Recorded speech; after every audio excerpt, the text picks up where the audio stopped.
A Substância, definitivamente um dos melhores filmes de terror de 2024, se não o melhor. No mínimo é o mais chocante e surpreendente. Traz muitas referências a outros filmes clássicos de terror. Algumas são mais óbvias, outras nem tanto. Mas uma coisa que ficou muito clara enquanto eu estudava um pouco sobre esse filme para trazer vídeos aqui para vocês, é que essas referências não são gratuitas. Elas são importantíssimas para você entender a temática do filme. As referências não estão lá para você que é super fã de terror ficar, opa, eu peguei essa referência. É muito mais que isso. Apesar de sim, ela oferecer momentos incríveis pra gente de pegar cada um dos easter eggzinhos que estão ali, essas referências servem pra contar uma história à parte e deixar o filme ainda mais rico. Coralie Fardi, que é a roteirista e diretora desse filme, demonstrou ao fazer A Substância colocando tantos easter eggs e referências, como ela conhece pra caramba o terror e como nenhuma escolha que ela fez pro filme foi de graça. Entender cada uma dessas referências faz o filme ficar ainda melhor pra você que já assistiu. Por isso hoje nós vamos entender 10 das referências que A Substância faz, quais filmes são e o que elas significam. E eu tenho certeza que até o final do vídeo você vai estar percebendo A Substância de uma maneira muito diferente. Eu sou a Lynn Loxton e essa é a aula secreta onde eu te mostro o terror como você nunca viu, mas sempre quis ver. Se gosta desse gênero, já se inscreve aqui no canal. Esse daqui não é o primeiro vídeo sobre A Substância que eu faço, já tem um outro pra vocês verem, e tem um primeiro ainda que só ficou disponível pra todo mundo assistir por 24 horas. Depois disso ele foi privado e fica disponível apenas pros membros do canal, como um benefício extra. Por isso, pra nunca perder nenhum dos vídeos do canal, ativa a notificação e assiste assim que ele sai. E então você vai poder ficar por dentro de tudo que acontece no terror e todas as discussões que eu trago por aqui. Agora vamos começar com todas as referências sem uma ordem necessariamente importante. Em 10º lugar, o clímax do filme que traz a transformação da Elizabeth e da Sui no monstro Elisa Sui espelha muito bem o que aconteceu com a Nina em Cisne Negro. O filme já tá seguindo num ápice, sim, completamente louco que não para. Elizabeth e Sui estão numa briga que não parece acabar, e quando finalmente a Sui mata a Elizabeth, a gente acha que é isso, o filme vai acabar aqui, então vem toda uma outra parte do filme que mostra pra gente que a gente ainda não viu nada, e deixa a gente super chocado com a criação do monstro Elisa Sui. Na cena onde o monstro Elisa Sui sobe no palco, nós temos imagens que dividem entre a reação do público a ela e a própria monstro Elisa Sui. E isso é muito parecido com o que aconteceu na apresentação final de Cisne Negro lá no filme. É uma cena que deixa a gente ansioso pelo que vai acontecer, porque nós temos informações privilegiadas. A gente sabe que a Nina tá esfaqueada, ela pode cair e morrer a qualquer momento, e mesmo assim, ela tá se apresentando na frente de todo mundo. A gente vai vendo a reação do público, e a reação é muito diferente. Enquanto as pessoas reagem com horror ao monstro Elisa Sui, todo mundo tá encantado e admirando o Cisne Negro, sem saber que, na verdade, aquela pessoa que tá ali é uma assassina que se matou, basicamente. Nos dois casos, tanto a Nina quanto a Elizabeth estavam em cima daquele palco porque elas queriam ser adoradas, elas queriam ser amadas. Elas puxaram todos os seus limites pra chegar à perfeição. Tematicamente, Cisne Negro e A Substância são muito parecidos. E a referência a Cisne Negro não para aí, porque depois que a Elizabeth vira apenas aquela cabeça gosmenta e vai até a sua estrela na calçada da fama,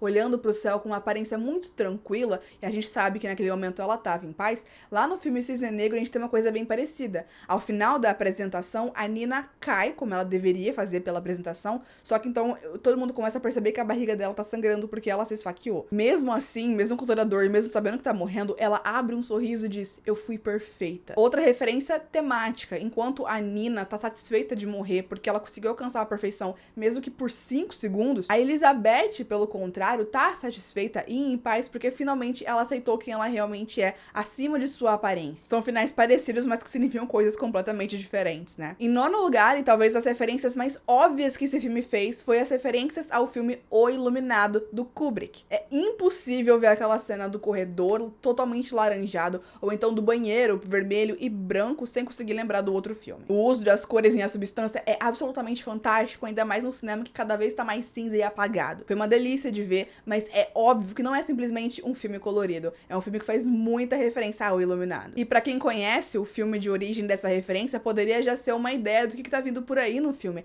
já que O Iluminado trata da descida à loucura do seu personagem Jack Torrance, que começa um cara normal, pai de família, que vai passar um tempo nesse hotel, e cada vez mais ele vai ficando louco, até que tentar matar toda a sua família. E a gente também tem uma descida à loucura em A Substância, depois que a Elizabeth usa a substância e ela começa a ficar cada vez mais louca com a Sui e as suas atitudes. Dá pra ver um padrão acontecendo aqui, né? As referências não só visuais, não é só a cor que é parecida ou a cena que é visualmente gente lembra ela. Mas cada um desses filmes, tematicamente, tá muito ligado à substância. Em oitavo lugar, e uma referência que eu confesso que eu não peguei enquanto assistia, mas achei muito interessante ver sobre isso depois. Depois que a Sui passa no teste pra substituir a Elizabeth no seu programa de ginástica, ela vai até a sala do produtor. E lá ela vê imagens dela mesma aparecendo em várias televisões diferentes. E a primeira imagem que a gente vê é uma bem longa, de um close-up absurdamente próximo dos lábios dela. E isso remete a uma cena muito clássica do filme Videodrome, o que é simplesmente fantástico. Eu confesso que eu nunca assisti Videodrome, e se você também não e quer conhecer e saber do que se trata e entender essa referência que a substância faz,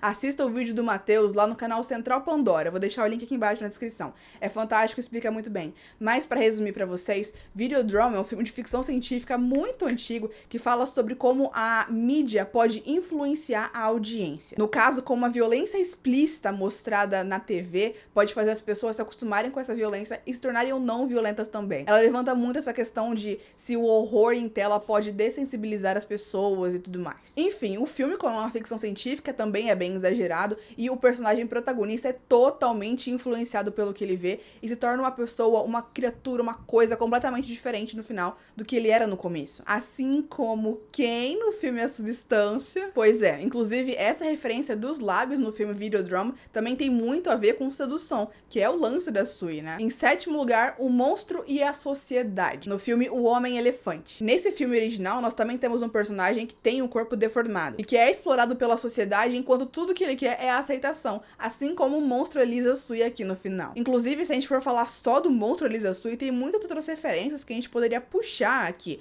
O Enigma de Outro Mundo, muitos outros filmes dos anos lá 70, 80 que usavam pra caramba os mesmos efeitos práticos que foram usados pra criar essa criatura aqui agora em 2024. Em sexto lugar, temos uma referência pros fãs de Alien que estão aqui no canal. Ao injetar a substância em si mesma, a forma como a Sui nasce não é um parto normal, até porque ela é uma adulta já. As costas da Elizabeth se abrem e a Sui sai de lá inteirinha, uma cena agoniante pra caramba. E é impossível ver isso sem lembrar de Alien. Isso porque em Alien Covenant a gente tem uma cena, é a primeira e única cena da franquia toda em que isso acontece. Na franquia Alien nós temos o xenomorfo que tem várias fases de sua evolução. Uma delas é o facehugger, que sai de um ovo, então gruda na cara de um hospedeiro. Planta um ovo que vai crescer para se tornar o alien. E como é que esse alien sai? Ele explode o peito da pessoa pra cair fora. Por isso ele se chama Chest Buster, que é como se fosse explodidor de peitos. Enfim, na franquia toda é dessa forma que acontece, a não ser em Alien Covenant, que a gente tem uma cena parecida, só que é um xenomorfo diferente, não é o mesmo que a gente tá acostumado a ver, e ele só quer sair de qualquer forma, não importa como. Se não der pra sair pelo peito, tudo bem, e ele sai pelas costas do cara. É uma cena pra lá de sangrenta, assustadora e surpreendente, porque ninguém tava esperando isso. E com certeza a substância fez uma referência a isso com a cena de nascimento da Sui. Em quinto lugar, nós temos uma das referências mais óbvias que o filme fez, e eu, como uma tapada, não percebi assistindo o filme. Tem uma referência completamente literal ao filme A Mosca na cena do restaurante. Quando a gente tem aquela cena super nojenta do produtor comendo com as mãos e de boca aberta e aquela coisa horrorosa, uma das cenas mais nojentas do filme. Depois que ele se levanta da mesa e deixa a Elizabeth sozinha lá, ela repara que tem uma mosca ainda viva dentro do copo que ele tava bebendo, sei lá o que era, champanhe. E a câmera por um momento se aproxima e fica mostrando essa mosca lutando pra tentar sobreviver até que ela morre. Enquanto eu via isso, eu achei que era só uma maneira de mostrar o quanto ele era nojento, tava bebendo champanhe com uma mosca lá dentro, ou pra representar o quanto aquela mosca tava tentando lutar muito pra sobreviver, mas que acaba morrendo no final, que é bastante o que acontece com a própria Elizabeth durante o filme todo. Ela luta pra conseguir o amor de todo mundo e no final ela morre sozinha. Mas pessoas melhores que eu perceberam que, na verdade, isso é uma referência ao filme A Mosca, com o Jeff Goldblum, que faz muito sentido. A Mosca é um dos filmes mais famosos de body horror, o horror corporal, onde a gente tem um cara que vai se transformando lentamente numa mosca nojenta. E como A Substância é um filme de body horror, ele com certeza fez uma referência ao seu clássico, que veio antes e pavimentou o caminho. Aliás, esse é outro filme do Cronenberg, assim como o Videodrome. Tem um outro diretor que vai aparecer com outro filme aqui também. Dá pra perceber que a roteirista e diretora Coralie Ford tinham os seus favoritos. Em quarto lugar, aquela cena de banho de sangue que tá jorrando o sangue do monstro Elisa Sui por minutos a fim e nunca acaba em toda a plateia depois que ela sobe num palco e é atacada, com certeza fez você lembrar do filme Carrie, a Estranha, de 1976, né? Ou talvez até o remake de 2013 ou o livro original. De qualquer forma, em qualquer mídia que a Carrie apareça, essa cena sempre representa a mesma coisa. É uma personagem que passou a sua vida toda sofrendo pra caramba e naquele momento perde totalmente o controle dos seus poderes pra fúria que ela sentia e ia mantendo dentro de si por todo esse tempo. E ela liberta essa fúria como forma de libertar a si mesma, devolvendo a violência que ela sofreu por tanto tempo. E se você viu meu vídeo onde eu trago a explicação da própria diretora sobre o final de A Substância, sabe que nessa cena o que a Elizabeth tá fazendo é devolvendo a violência que foi jogada nela. E é exatamente o que a Carrie faz. De novo, é uma referência literal, a gente tá ali na imagem, se você ver aquilo você vai lembrar de Carrie, mas é uma referência muito mais temática. As duas estavam passando pelo mesmo momento, fazendo a mesma coisa e tinham o mesmo significado. Viu como entender as referências que A Substância faz você entender ainda mais o filme? É fantástico como a diretora conseguiu implementar esses easter eggs de forma que acrescentassem tanto a trama. Eu não consigo lembrar de nenhum outro filme que fez isso de uma forma tão boa quanto essa. Em terceiro lugar, nós temos uma referência ao mestre do suspense Hitchcock. Na cena em que o monstro Elisa Sui tá se preparando pra ir pra sua apresentação e ela tá colocando os brincos, é uma referência ao filme Um Corpo que Cai. É uma referência pequena e bem rápida. Essa é uma das cenas do filme que mais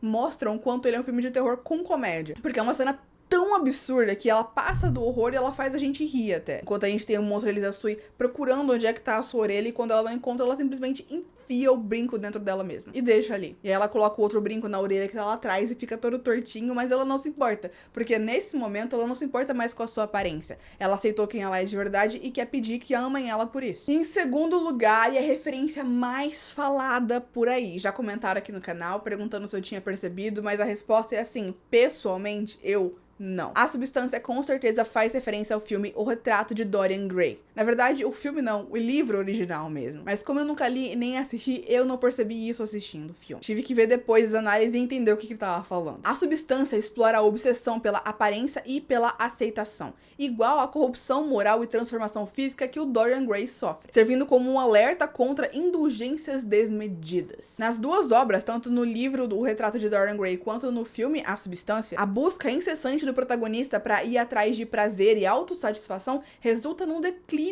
moral, que por último vai se manifestar com uma transformação física. A temática dos dois em alguns pontos é bem comum, que eles falam os perigos da indulgência, de você sempre ir atrás do que você quer, seja lá qual for a consequência, tanto para você mesmo quanto para os outros. E a importância de, ao longo de tudo que você faz, manter a sua integridade moral. Inclusive, a adaptação de 2009 desse livro traz uma cena em que vai mostrando o personagem do Ben Barnes comendo em uma câmera muito próxima a ele para mostrar a sua indulgência, que é bem parecido com aquela cena super nojenta do produtor da Elizabeth no restaurante. No contexto das duas histórias, os homens têm esse poder de poder usar alguma coisa e então descartar. E em primeiro lugar, uma das únicas referências que é falada no filme, na verdade eu acho que é a única referência que é dita com todas as letras, que é na cena bem no comecinho, quando a Elizabeth vai até o banheiro masculino, porque o banheiro feminino tá ocupado e ela precisa muito ir no banheiro, e ela tá fechada dentro da cabine, e o seu produtor chega no banheiro sem saber que ela tá lá, tá falando no telefone, dizendo que eles precisam demitir a Elizabeth e encontrar alguém mais jovem, mais bonita, pra colocar no lugar dela. A sua assistente diz então que eles não podem demitir a Elizabeth, eles têm um contrato, um acordo com ela, ele diz que não tá nem aí.